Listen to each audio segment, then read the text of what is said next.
Glória a Deus. Gênesis 1:26, quem pode ler para a gente?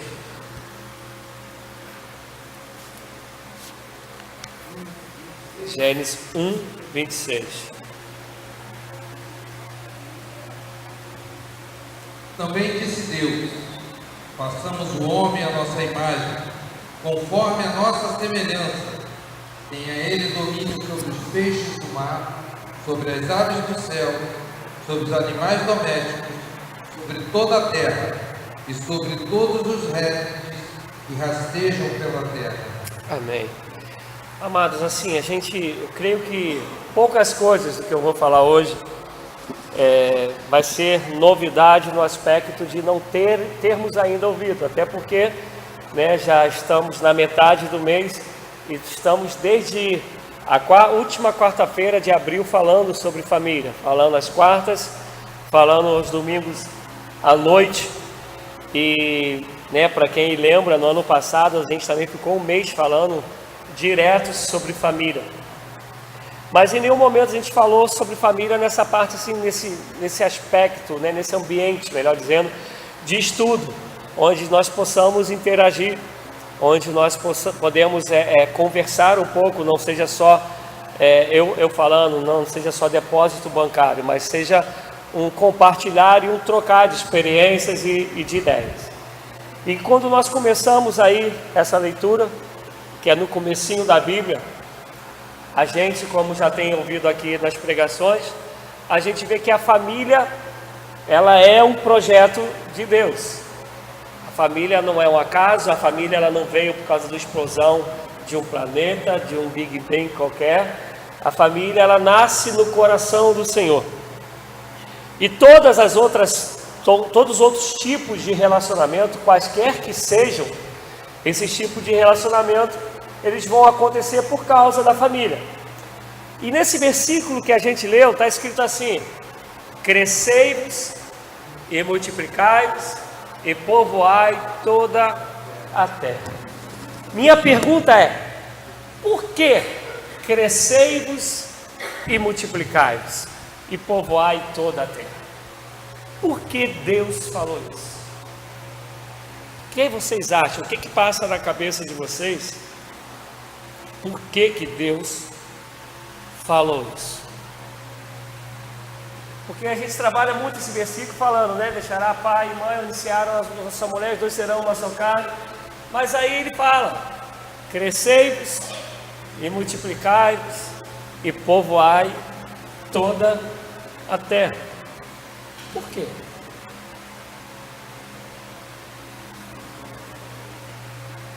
É só 20 de cada vez, senão não vou conseguir entender não, peraí. Por quê?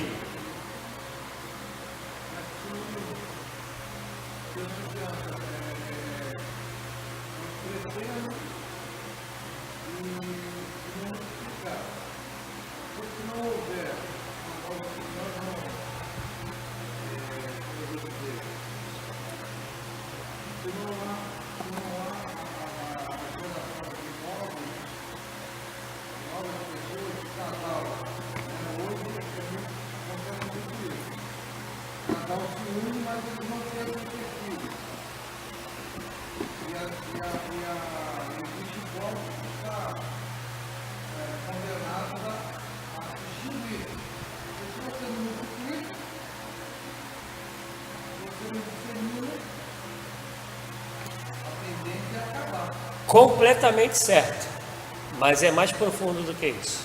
O que você falou está completamente certo.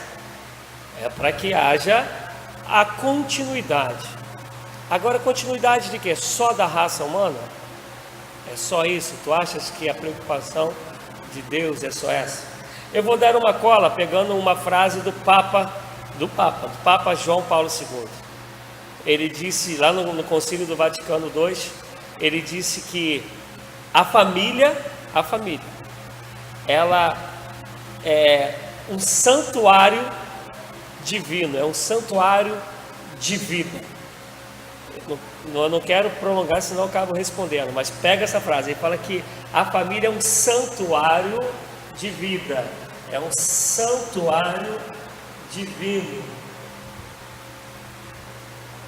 Enem tá aí, pertinho, hein? Vamos lá, hein, povo do Enem. Só tem Rebeca aqui que vai fazer Enem, né? Quando a gente fala santuário, santuário vem da palavra o quê? Santo. Santo que para nós, enquanto cristãos, a gente sabe que vai significar separado. Mas a gente também sabe que é separado para Deus. Então vamos lá. Família foi constituída. Crescei e multiplicai-vos. Obviamente. Então, mas o que vai para essa geração? Ensinamento. O modelo de vida onde quem reina é o Senhor. Quando Deus está falando crescei-vos e multiplicai-vos, é óbvio que vão ser outros humanos nascendo. Mas o desejo do coração de Deus é que a partir de cada família que se forma, o plano dele, o ensinamento dele, a instrução dele, o projeto de família dele vai ocupar toda a terra. Ocupou toda a terra, a gente tem uma sociedade segundo os padrões de Deus, porque cada família que foi gerada, ela foi gerada segundo o padrão de Deus. Todavia, todos nós sabemos a história de Adão e Eva, né? Vê lá uma frutinha, não é para comer, não é, porque não comer, comelei, e aí foi e a comeu. E aí por causa disso houve separação entre Deus e o homem, porque o pecado faz separação entre Deus e o homem. E o que acontece? Então a família começa a crescer em relação às coisas de Deus, em relação a Deus, ela começa a crescer deformada, ela começa a crescer como um monstrinho. Ele entende, né? Não tem mais a forma original, agora ela é defeituosa. E aí Deus ele começa a querer resgatar famílias, que aí a Bíblia vai dizer que é um povo, para que esse povo, essas famílias, elas possam agora, não mais só uma família, mas famílias, um povo, possam ser referência para todas as outras famílias.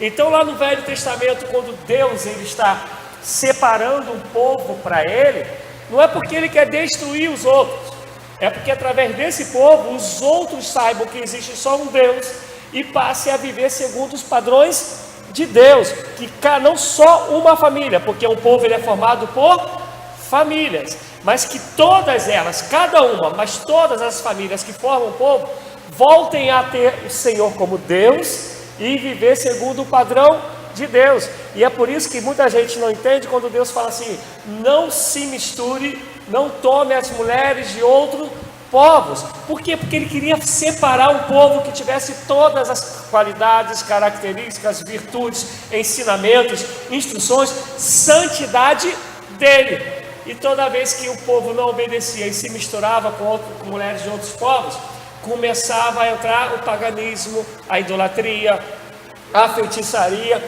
e por aí vai. Então, quando deu o projeto de Deus, porque ele poderia, ele sozinho, criar um monte de família.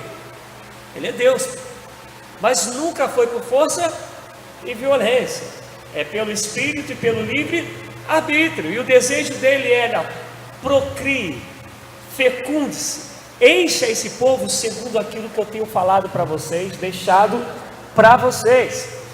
E aí a gente começa no decorrer dessa história, ver Deus separando um povo, mas essa coisa não dá muito certo, não é assim? A gente vê que toda hora o povo se corrompe, toda hora Deus vai, resgata, o povo vai para o cativo, Deus vai, traz de volta, e não adianta. Aí o povo começa a aprender que eu posso lá só matar um bichinho, porque eu estou obedecendo as normas de Deus para perdão de pecados, e Deus vai ser obrigado a me perdoar, porque foi Ele que fez.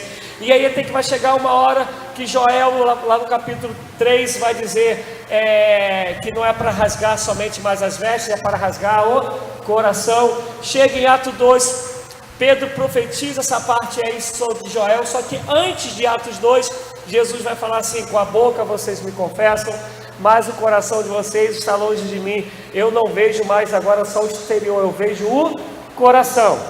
E por causa disso, ele desiste de levantar um povo, uma família, segundo a vontade dele? Não. Ele envia Jesus Cristo, que, como eu preguei na quarta passada, falando sobre, né, como Deus ama a família, né? Ele começa aí em Gênesis falando, os dois serão uma só carne.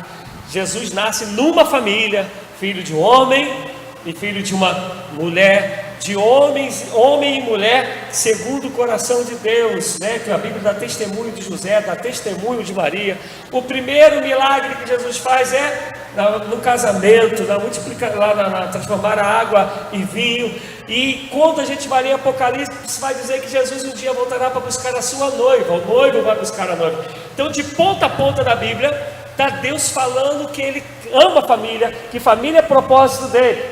Mas só que agora, não é mais um povo aqui, é um povo lá. Ele deseja que todos, em qualquer canto, que se achegar a Ele, passe a viver segundo a vontade, os ensinos dele. Para que de novo a nossa casa, tanto lá, nossa casa de família biológica, como a nossa casa enquanto família da fé, seja um santuário do Senhor, seja um santuário de vida. Amém? Entendido até aí? Compliquei ou não? Tranquilo? Mas aí, eu vou usar outra frase do João Paulo II. Ele disse assim, eu achei lindo isso, né? Ele falou assim, ó: a família é um âmbito privilegiado para fazer crescer todas as potencialidades pessoais, sociais, aí essa parte agora é minha, e espirituais. Aí voltamos para ele, que o ser humano leva inscritas em seu ser. Eu vou repetir, colocando já o meu acréscimo, que foi espiritual, foi o que coloquei, o restante é toda a frase dele, porque eu quero que vocês me expliquem o que está sendo dito aqui. A família é um âmbito privilegiado para fazer crescer todas as potencialidades pessoais, sociais e espirituais que o ser humano leva inscritas em seu ser. Olha só, no que eu falei eu já dei um bocado de cola nisso, mas é por isso que eu estou fazendo a pergunta. O que essa frase quer dizer? O que está sendo dito nessa frase? Vou repetir, enquanto vocês vão pensando. A família, vamos lá, João, Ruth, Bia, João Pedro, a família é o âmbito privilegiado para fazer crescer todas as potencialidades pessoais, sociais e espirituais. E essas potencialidades, ele está dizendo, ficarão escritas no ser da pessoa, que ela vai levar escrita em seu ser. O que está querendo dizer essa frase?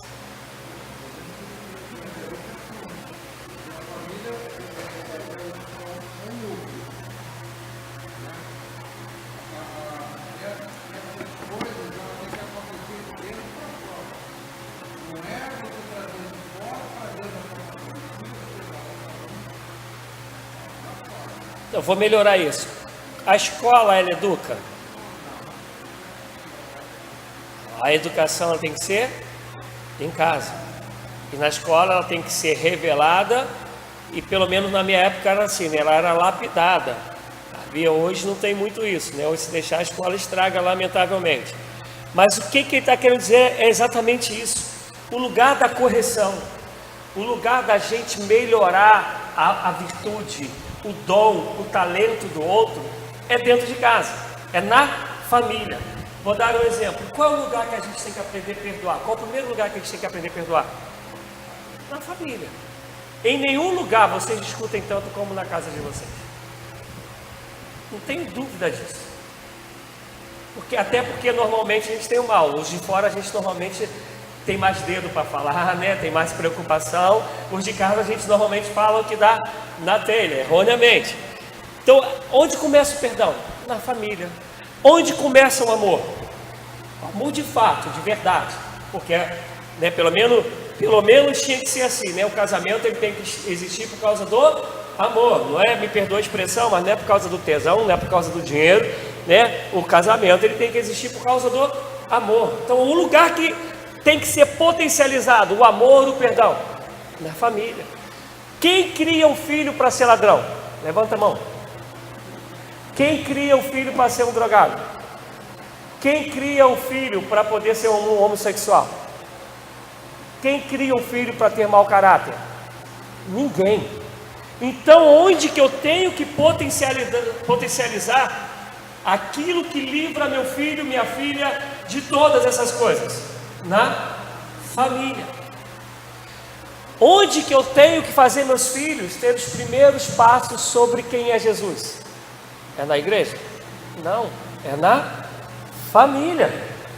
Eu ontem, isso aqui está gravado, mas acho que não vai ter problema. Eu até comentei isso com o João, que ele me enviou uma mensagem, eu comentei com ele.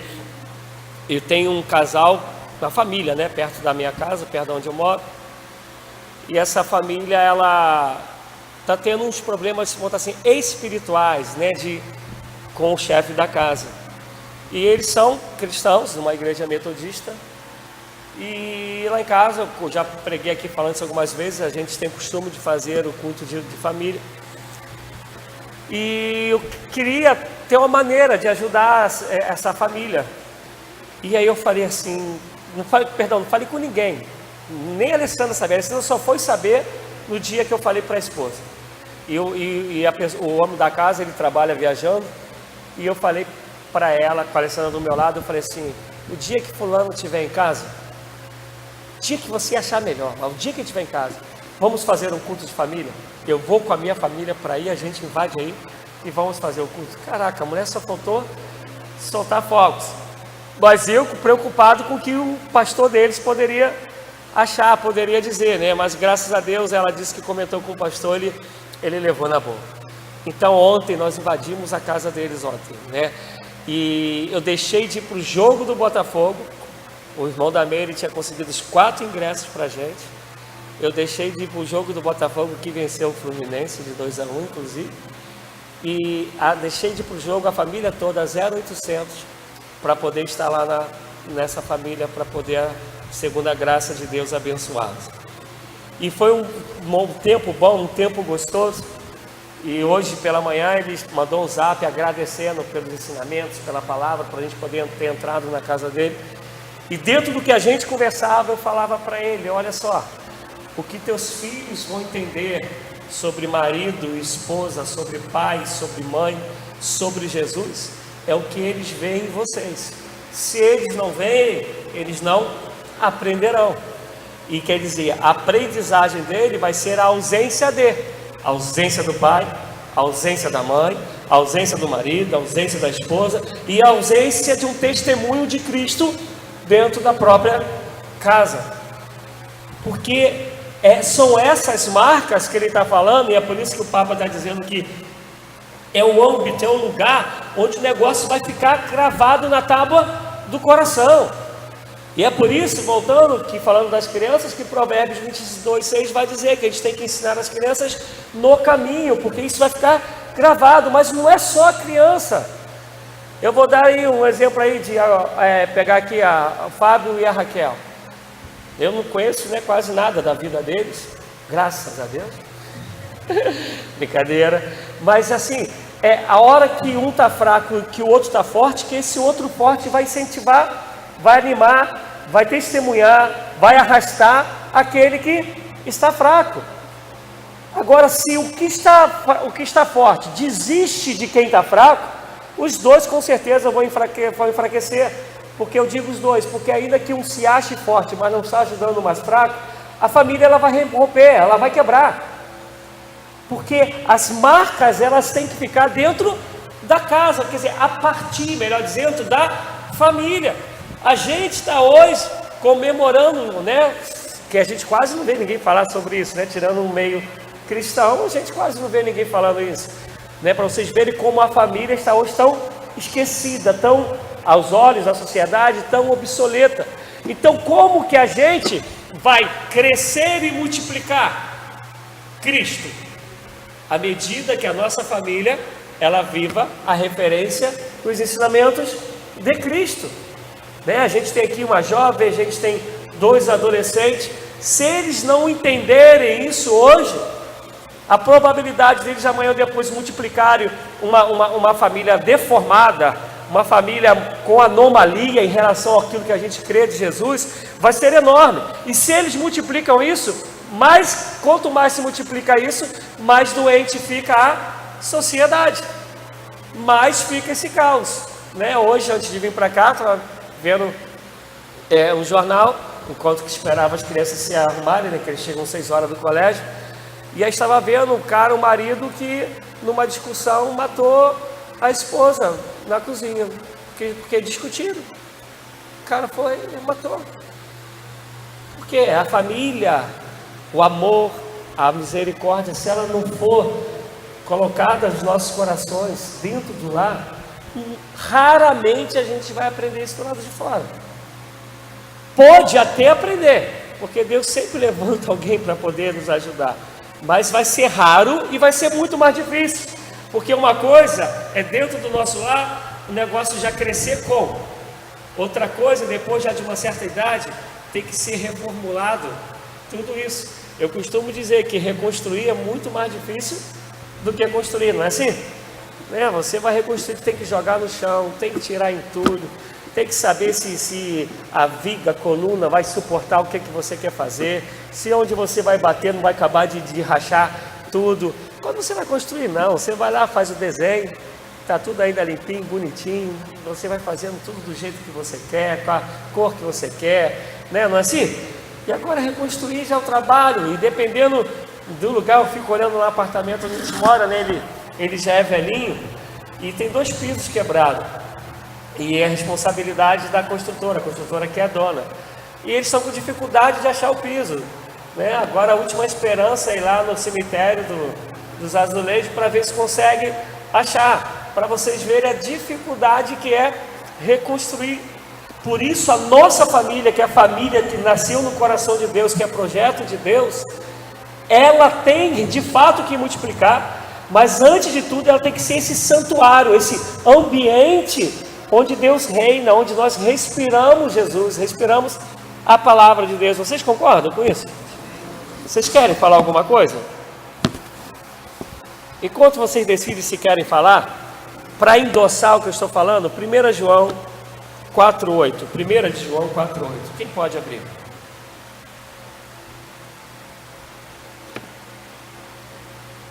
Quem pode ler para a gente?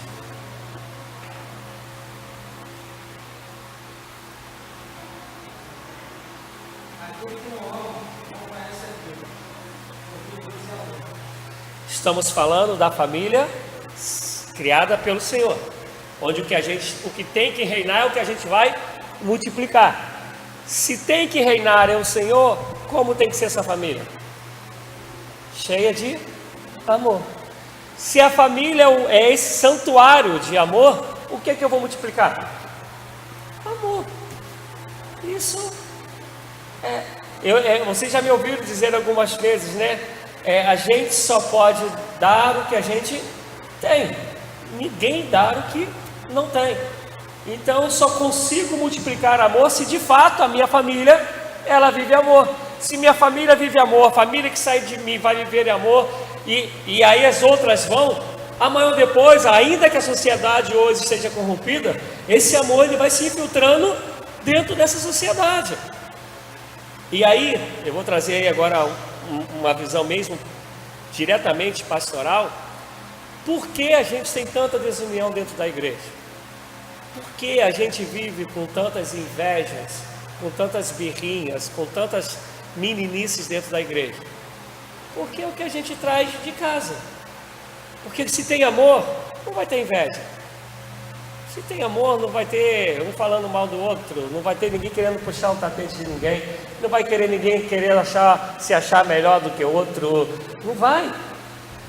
Não vai. Mas quando...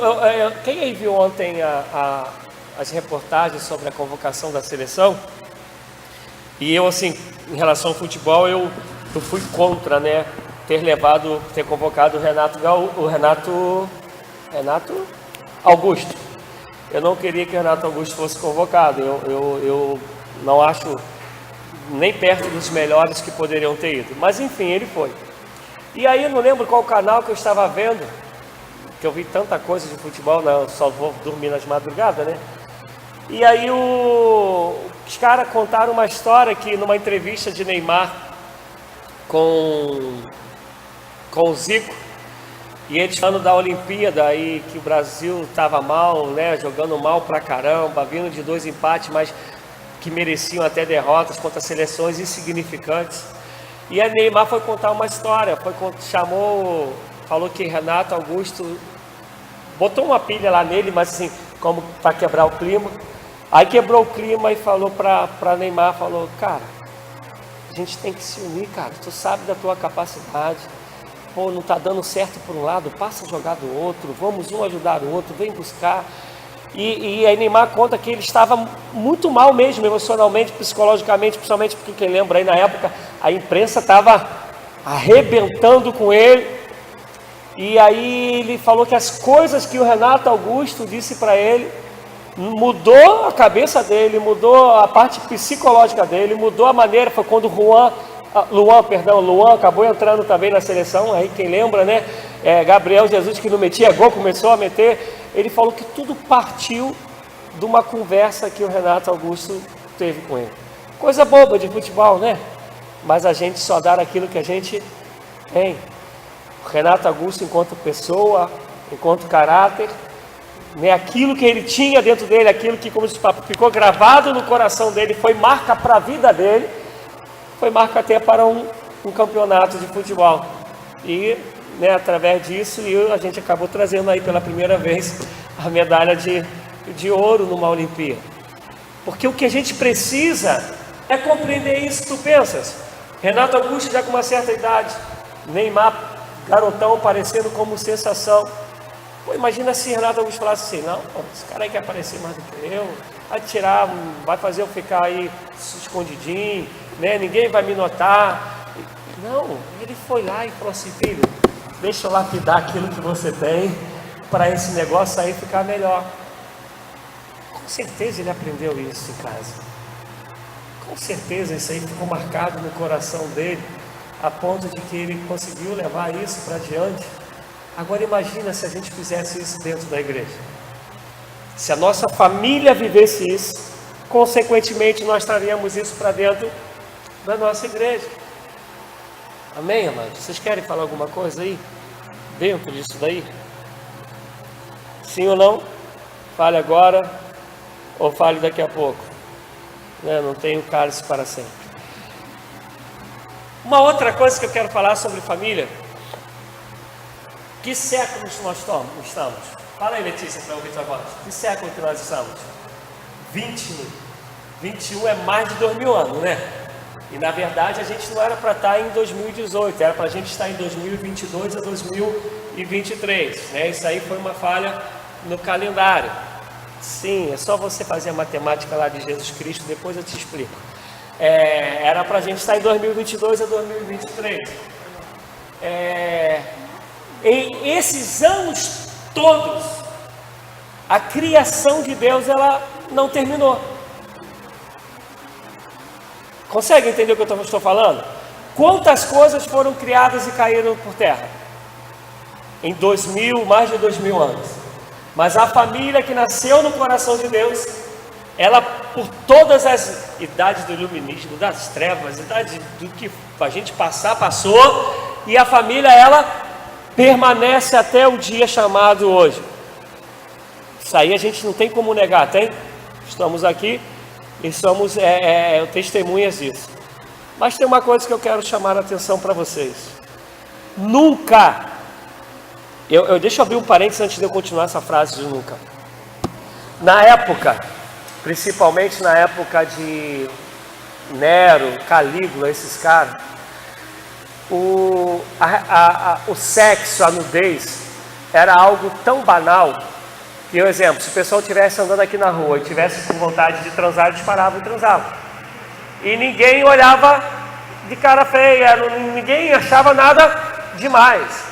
Esse negócio de homem gostar ao mesmo tempo de homem, gostar de mulher, é uma das marcas, né, históricas que o pessoal diz aí do Alexandre o Grande. Essas coisas eram tudo normais, não havia, ninguém se espantava com essas coisas. Se vocês pegarem as estátuas dessa época, né, as pinturas dessa época, vocês vão ver aí, né, que o que mais tem de estátua é sobre nudez, né, quase todas elas.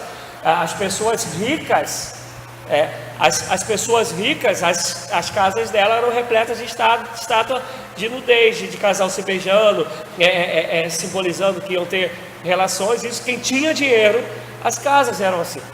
Mas nem nesta época, a família ela foi tão banalizada como nos dias de hoje. Porque nessa época, assim, você queria ser assim, doidão, você seria. Mas você não tinha o direito de atacar a família, que era a família padrão. A família que é desde sempre. Nunca a família na história ela foi tão atacada como no dia de hoje. Nunca. Nunca. Eu pregando aqui uma vez eu falei para vocês, hoje a cada 500 casamentos existe 250 divórcios. Para cada 500. Eu quero crer que isso aí, porque isso é uma pesquisa de 2015 para 2016, quer dizer, 2015 que saiu em 2016, eu creio que esse negócio já deve ter piorado. Nunca brigaram tanto pelo direito de aborto como se briga por hoje. Nunca se valorizou tanto o adultério como se valoriza hoje. Vou dar um exemplo. Quantas mulheres Davi teve? Um montão, né? Salomão, então. Mas por que com Betseba ele adulterou? Se ele tinha um montão. Porque ela já era casada. Consegue entender? O matrimônio, enquanto matrimônio, a família, enquanto família, o cara podia ter um monte de mulher. Mas não mexe na família do outro, não. A tradição, o costume, o carinho, o amor, o que tem no outro é do outro. Por isso que quando o profeta Natan vai contar a história, ele fala que tinha um senhor que tinha um montão de gado, um montão de ovelhas. E tinha um outro que só tinha uma ovelha. Mas quando chega um visitante, falou, mata a única lá do cara e serve como banquete. E Davi pula, a gente conhece a história, né? Quem é esse dito cujo que eu vou matá-lo? E o profeta fala, esse carcará sanguinolento és tu, ó rei. Porque ele podia ter as mulheres que ele quisesse. Ele não podia ter mulher do outro. Hoje o esperto ou a esperta é aquela que tem a sua, o seu e tem a dos outros e pega a dos outros. Vai para a televisão ver isso, vai para a novela. Quando você imaginou na vida que existiria, né, vou colocar entre aspas, esse casamento que eu estou casado, eu fico numa casa e a Alessandra fica na outra? A gente sabe que isso hoje é o que mais tem sido aí incentivado.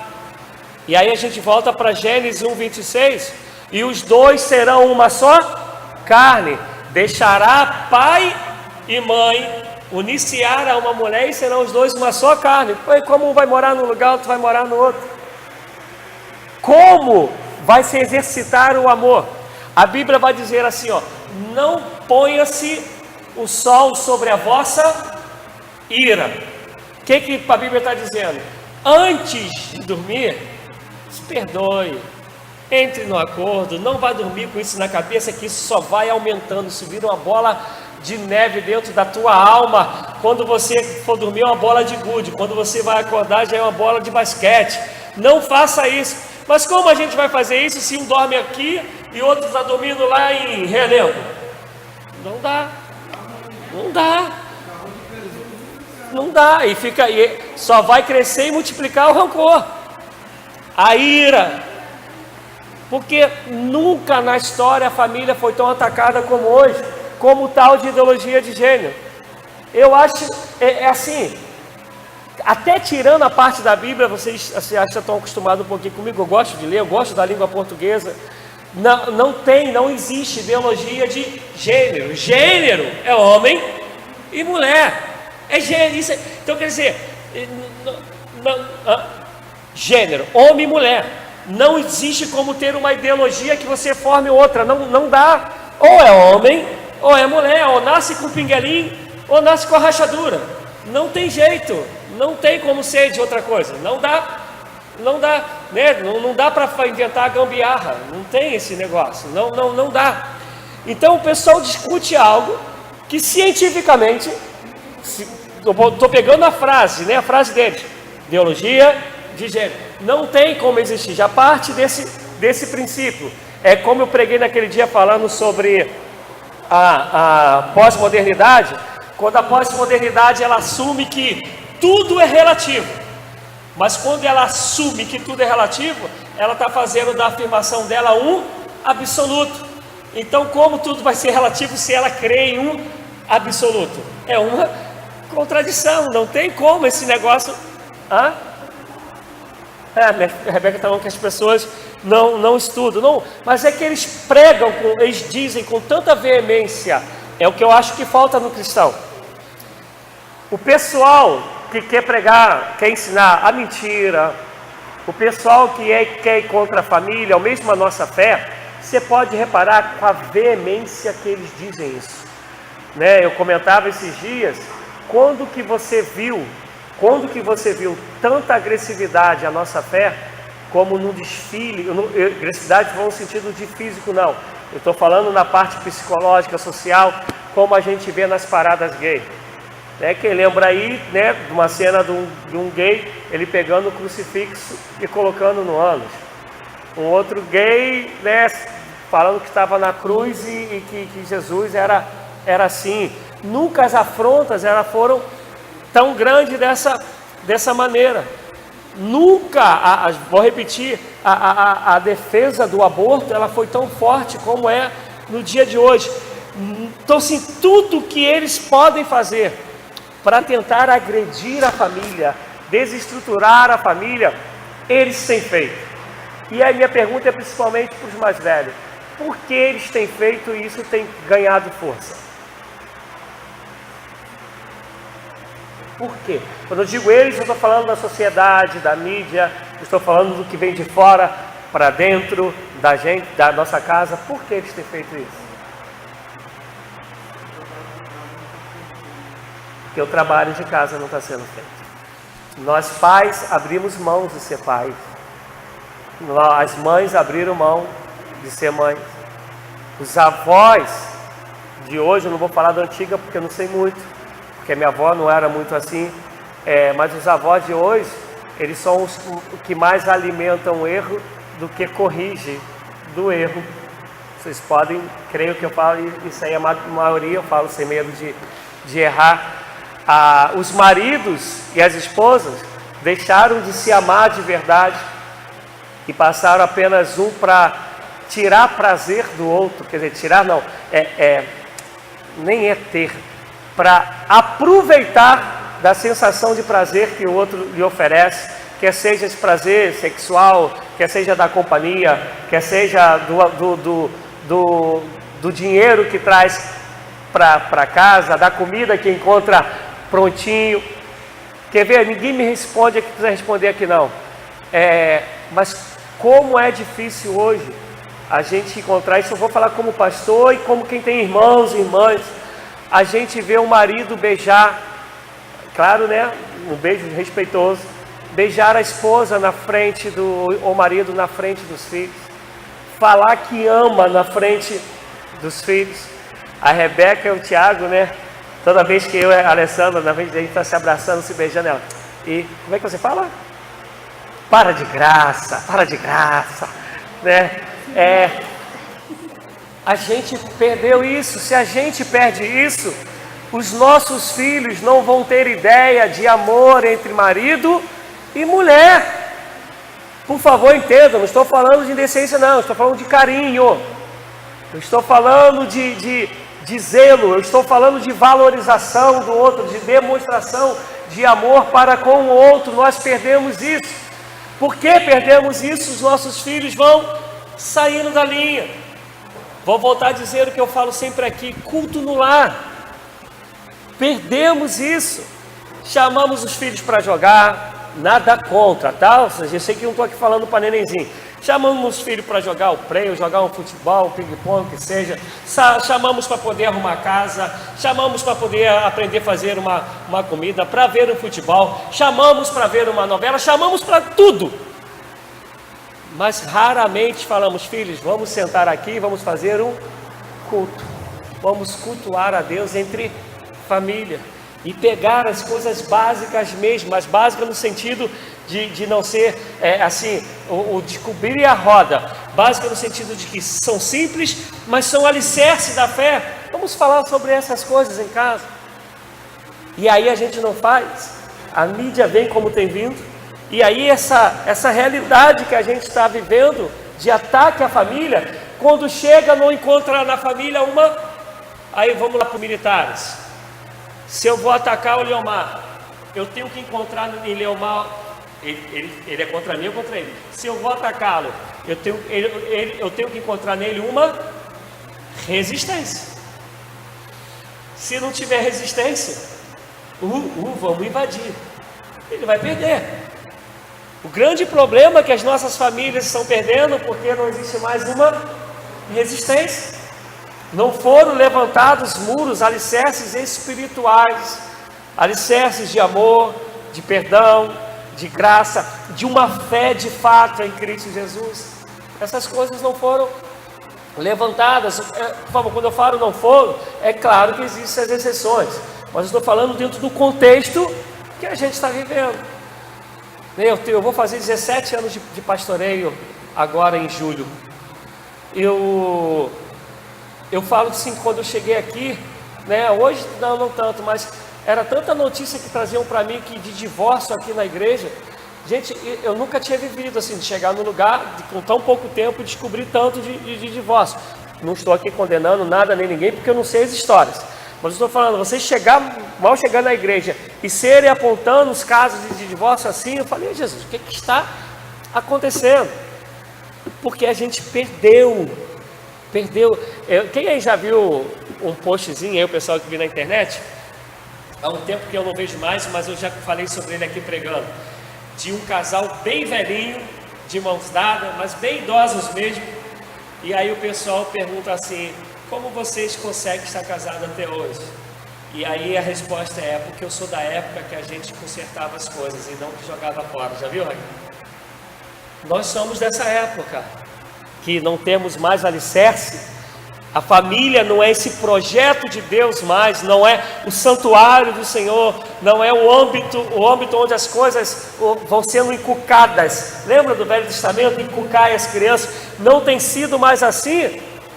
E aí a gente prefere abrir mão do que consertar, até porque raramente sabemos como consertar. Quem estava aqui no dia que o pastor Zé Luiz pregou pela primeira vez, e ele faz isso, né? Toda igreja que ele chega pela primeira vez, ele conta o testemunho dele. No dia que a gente estava lá no culto dos juvenis, né? Na Barra, na Metodista da Barra, era a primeira vez que ele estava lá, contou também o testemunho dele. E o testemunho dele é que ele estava perdendo a família, já estava praticamente separado, e foi quando ele se converteu, e Deus deu a família de volta, né? Começou a virar a habitação, o santuário do Senhor, a casa dele. Mas graças a Deus que, lembra que a Bíblia vai dizer que o Senhor não leva em conta o tempo da ignorância? Ele não tem como falar assim, olha, por que você não fez? Porque eles não conheciam. É uma outra história, mas a partir do momento que ele passou a conhecer, né, quem conhece um pouco do pastor Zé Luiz, a casa do pastor busca ser esse ambiente do santuário do Senhor, de cravar nos filhos, na esposa, aquilo que vem do Senhor. Mas louvado seja Deus, porque Deus o alcançou para falar para ele, ó, é dessa maneira. Mas e quando nós já sabemos como que é e não o fazemos? Como é que fica? Entenderam ou não? A gente já tem aqui a receita. Não podemos dizer, Senhor, não sabia como fazer. Eu não tinha ideia do que era família. E aí o que você vai... Jesus, faltou a palavra. Vai procriar, você vai reproduzir. Você vai reproduzir o que você tem. É assim que funciona o câncer, né? Reproduz muito as células enfermas e chega um momento que há uma metástase, não tem mais como recuperar. E aí o combate, quando dá tempo, é você introduzir células saudáveis e fortes para combater as enfermas, as doentes. Mas tem momento que não dá mais. É só orar e falar assim, obrigado pela vida. Pum, acabou. E meu desejo é que a gente entenda que a sociedade ela tem jeito. Mas ela vai ter jeito através da oração? Sim. Com certeza sim. Mas através da pregação. Mas principalmente a pregação que as pessoas veem em nós. Eu não sei, né, como que é a vida de vocês, de fato não sei.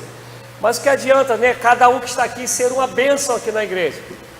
E chega dentro de casa, é um insulto só, uma gritaria tremenda, que todos os vizinhos estão ouvindo. Como que você pode orar o que for para o vizinho.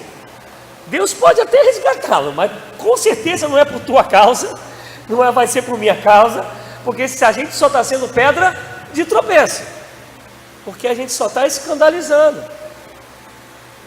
Consegue me entender? Orar é bíblico, temos que fazer, orar sem cessar, mas a oração, eu não lembro se eu preguei aqui, eu sei que eu preguei no Peru, mas acho que eu preguei aqui, que diz que a nossa vida ela tem que ser uma oração.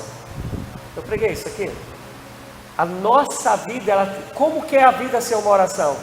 É que todas as vezes que as pessoas olham para mim, vejam que é uma comunhão entre mim e Deus, né? Porque uma das maneiras que a gente ora ao Senhor é quando o nosso comportamento ele coaduna, fica ruim, ele encaixa com aquilo que o Senhor espera da gente. É por isso que eu sempre falo, eu creio, tá? Isso é a minha fé. Quando Neemias ele está na frente do rei, o rei fala assim, ó, pede o que tu queres. O que queres que ele te faça? O que tu deseja? Aí a Bíblia fala assim, ó, e Neemias orou, tá lá, Neemias 1, não lembro o versículo, mas deve ser lá por 8, 9, por aí, ele fala assim, e Neemias orou. Como que ele orou? Era ele e o rei assim, ó, tete a tete. Eu quero que ele fale assim, ó, Senhor, está em tuas mãos, né, na cabeça, e já mandou para o rei, olha aí, rei, eu quero isso, isso, isso. Por que eu creio que Deus atendeu? Porque a vida de Neemias era uma oração. A Bíblia vai dizer que o rei nunca tinha visto Neemias triste. A vida dele glorificava o Senhor. Quem olhava falava assim, esse homem é um homem de intimidade com Deus, é um homem de comunhão. A vida dele glorificava o Senhor. E quando ele ora, ele não ora, porque ele já tem uma vida de oração. Ele, claro, faz essa parte que todos nós que dependemos da graça de Deus vamos fazer. E Neemias orou, Deus, está em tuas mãos. Rei, eu quero carta branca para poder fazer isso, restaurar o muro lá de todo mundo. E Deus foi e abriu o caminho para Neemias. Obviamente temos que orar, mas a nossa vida, ela tem que de fato representar dá o sentido de que a gente está fazendo um teatro. A nossa vida tem que testemunhar, testificar aquilo que a gente ora. Como que eu vou orar por misericórdia se eu não tenho misericórdia? Como eu vou orar por amor se eu só vivo em guerra? Como eu vou orar sobre paz se eu estou sempre causando a raiva no coração do outro? Não bate. Consegue me entender, gente? Essa parte da vida ser uma oração. Quando eu vou orar, eu já vou orar o que eu vivo, eu vou orar o que eu faço. Então minha vida ela é uma oração. E a gente precisa entender que a gente só vai mudar a sociedade quando a gente mudar a nossa casa. Quando a nossa família ela for um reflexo da glória de Deus, da graça de Deus, do amor de Deus, do perdão de Deus. Por isso que eu particularmente, eu tenho assim esses meus, é coisa minha de maluco, tá? Mas eu tenho essas minhas rejeições às datas, porque parece que naquele dia da data, aquilo que está sendo comemorado é a coisa mais importante do mundo. E os outros dias? E os outros 364 dias? Dia do pai, dia da criança, dia do avô, dia da avó, dia da família, e os outros dias? Pastor, só está dizendo, como eu preguei de domingo de manhã, que é para não fazer isso? Não, não é. Mas esse dia, ele tem que ser um desembocar, um desaguar daquilo que a gente já vive nos 364 dias. Me entende, gente? Ninguém vai falar, estudo não é pregação não. Falem aí, gente.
Glória a Deus.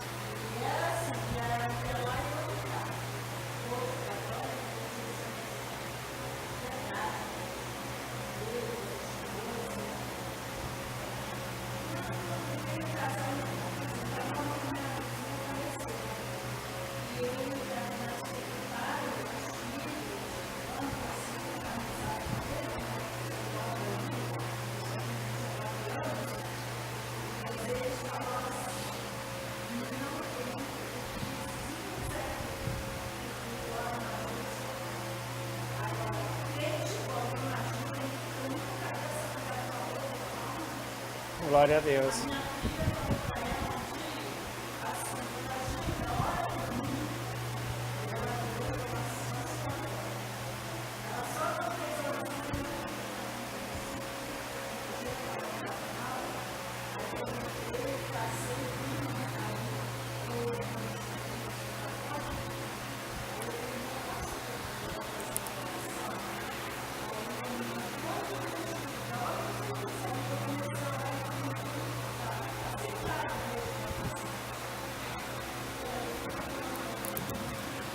Agora pensa comigo, se aqui somos em família, 1, 2, 3, 4, 5 famílias representadas.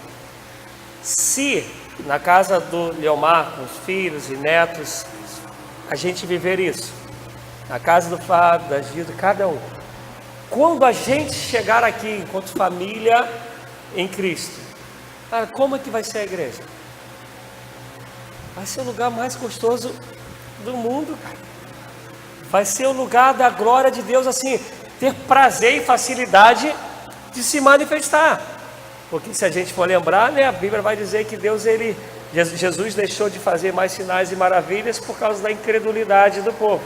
E a gente acha que incredulidade é quando a gente só fala assim, eu não creio. Não, credulidade também é quando o teu testemunho, o teu comportamento não está de acordo com aquilo que o Senhor fala que tem que ser e tem que viver. Porque se fôssemos crédulos mesmo nisso, faríamos, viveríamos aquilo. E aqui eu não quero dizer que a gente não vai ter problema.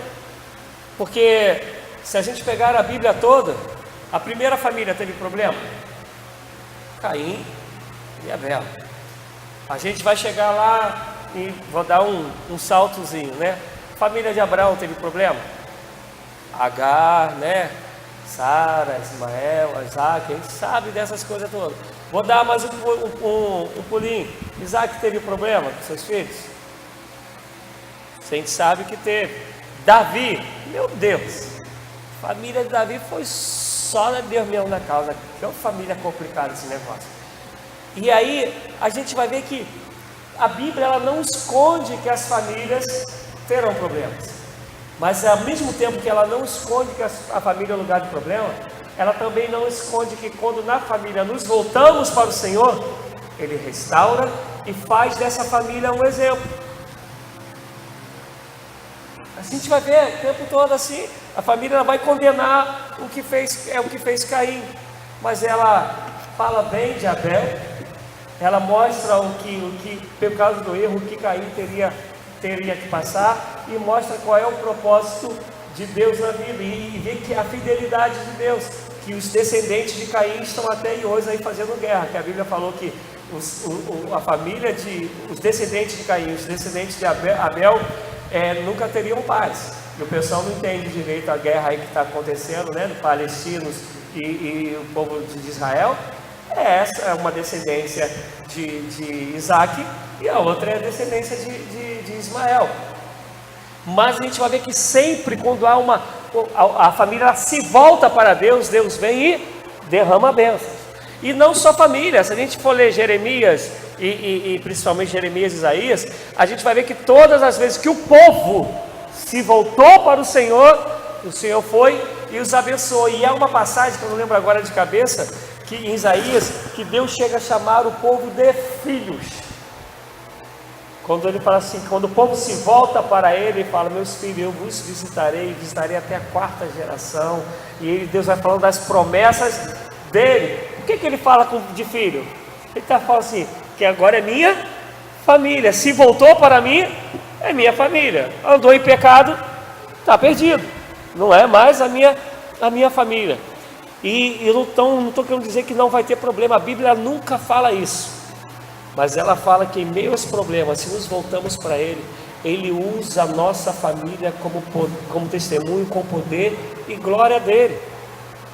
E aí eu termino, não vou abrir lá não, né, lá em Timóteo, mas a gente conhece, quando Jesus ele vai falar sobre Timóteo, que Timóteo aprendeu com a sua avó, com a sua mãe, a caminhar e a viver na fé.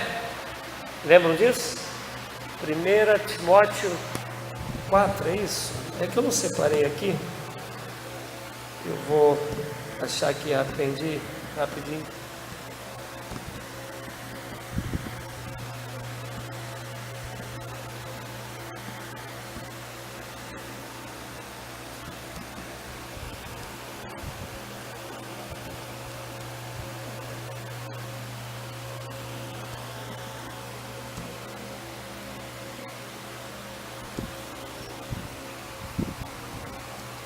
A avó era Lloyd, a mãe Eunice, mas eu não consegui ainda achar a passagem.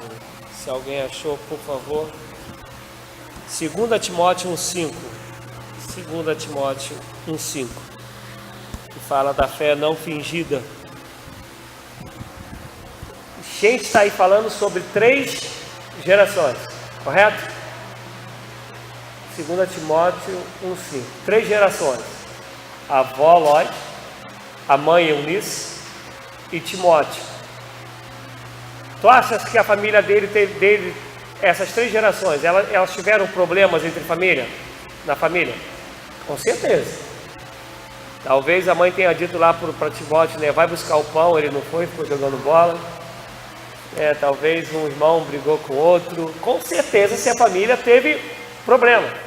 Mas em meio às dificuldades, que com certeza, como qualquer família, como qualquer pessoa que vive junto uma com a outra, tem problemas, né? Na expressão da gente tem os seus arranca-rabos, mas ainda assim vai falar que era uma fé não fingida, que veio da avó, alcançou a mãe e alcançou a Timóteo.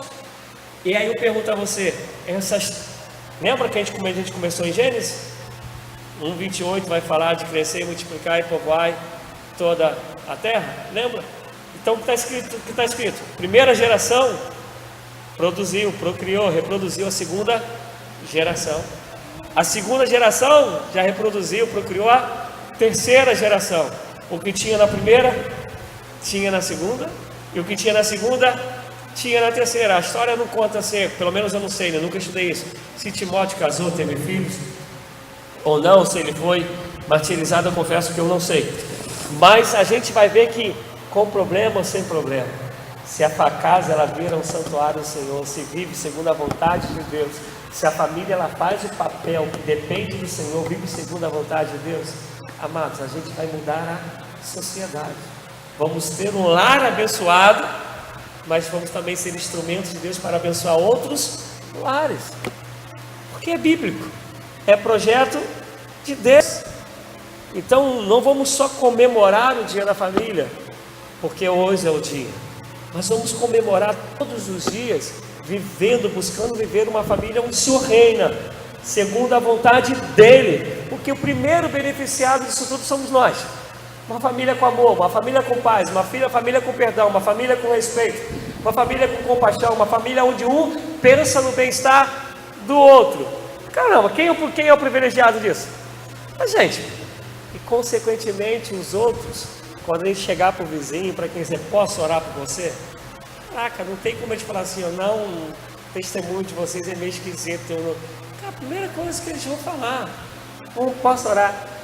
Ontem, quando eu estava lá na casa dessa família, eu falava para eles, que eu acho que eu comentei aqui com vocês, né, que eu tive que fazer um outro Face, que um hacker aí das trevas entrou no meu Face e enviou um montão de pornografia para um montão de gente. Não chegou a todos, né, que eu estava pertinho aí dos 5.000 amigos de Face, mas uma grande porção recebeu e eu tive que desativar e fazer outro. E aí eu comentava para eles que no dia que isso aconteceu, o que eu recebi de mensagem por zap, de telefonema, de pastores de outra denominação, como é o pastor Jadiel. Pastor, a gente te conhece, a gente conhece o caráter do Senhor, a gente sabe quem o Senhor é, não se preocupe. E eu comentava com esse vizinho, né, que eu dizia para eles, eu falei, eu sei que eu sou um pastor um pouco fora dos padrões de pastor, né, de cabelão, que anda largado aí na rua, que fica sem camisa, mas ainda assim, para a glória de Deus, né, quando a gente fala assim, posso orar por você, vou pregar, e as pessoas conseguem, por graça de Deus, ver Deus na gente. Então assim, meu desejo é, vamos comemorar todos os dias a família que é projeto de Deus. Não vamos permitir que esse mundo, como está lá em Romanos 12, 1, 2 a 3, não vos conformeis com esse mundo, mas renovai-vos, transformai-vos, mudai-vos, cambie esse mundo pela renovação da vossa mente, para que experimenteis qual é a boa, agradável e perfeita vontade.